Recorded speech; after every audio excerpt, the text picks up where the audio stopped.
জামাতের নিবন্ধন আগেও ছিল না, হাইকোর্টের রিট করার কারণে এই নিবন্ধন আবারও তারা ওই আগের রায়ই তারা বহাল রেখেছে। এতে করে বাংলাদেশের সংকট আরও বেশি ঘনীভূত হচ্ছে। বিএনপি জনগণের দল, জনগণকে সাথে নিয়ে জনগণের অধিকার প্রতিষ্ঠার জন্য 14 এবং 18-তে মানুষ ভোট দিতে পারেনি, দিনের ভোট রাতে হয়েছে এবং 2014 সালে 154 জন বিনা ভোটে নির্বাচিত হয়েছে। সেইখান থেকে এই রাষ্ট্রকে গণতান্ত্রিক প্রক্রিয়ায় ফিরিয়ে আনার জন্য জনগণকে সাথে নিয়ে জনগণের আন্দোলন, জনগণের যে একটা অকুণ্ঠ সমর্থন পেয়ে বিএনপি আজকে আন্দোলন করছে।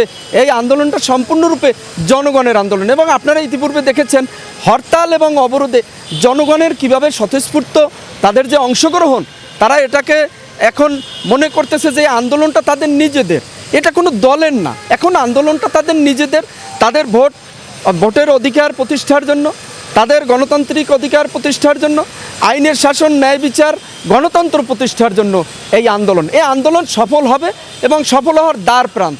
বাংলাদেশে সবসময়ই বিদেশিরা পরামর্শ দেয়, সেটা এই দেশের জনগণের কল্যাণের জন্য, কিছু সময় আবার জনগণের বিপক্ষেও চলে যায়। সুজাতা সিংয়ের সেই ভারতের যে সেই তৎপরতা দেখেছেন, আমরা অতীতে অনেক রাষ্ট্রদূত অথবা বিভিন্ন এজেন্সির অনেক তৎপরতা দেখেছেন।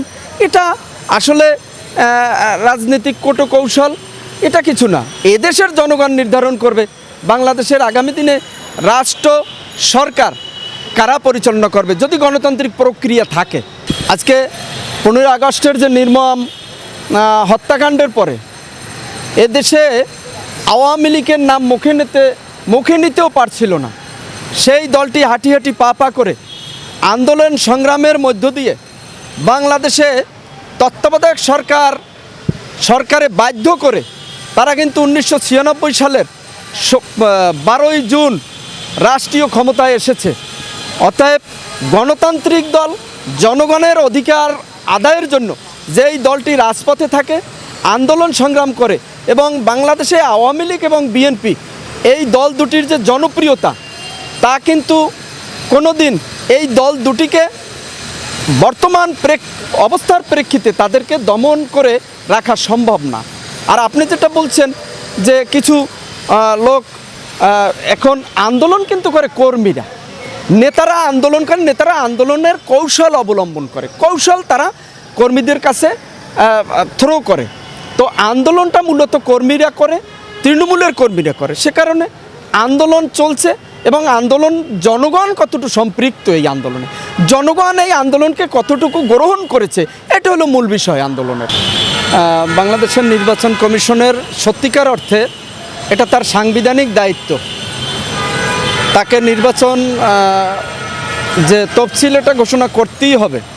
তবে আমাদের যে রাজনৈতিক দলগুলো আছে, বিশেষ করে সরকারি দল, তাদের দায়িত্ব ছিল, সবচেয়ে বেশি দায়িত্ব ছিল সরকারি দলের, সকল দলের অংশগ্রহণে একটি অবাধ, সুষ্ঠু, নিরপেক্ষ এবং সকলের অংশগ্রহণে একটি নির্বাচন হলে বাংলাদেশ এবং বহির্বিশ্বে এটা অনেকটা দেশের জন্য সুনাম বয়ে আনত।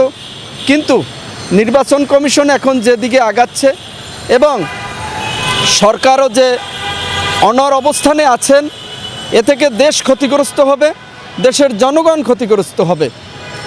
আর অন্যদিকে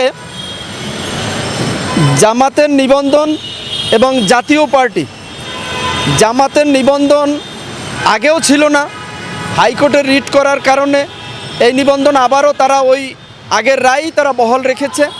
এতে করে বাংলাদেশের সংকট আরও বেশি ঘনীভূত হচ্ছে।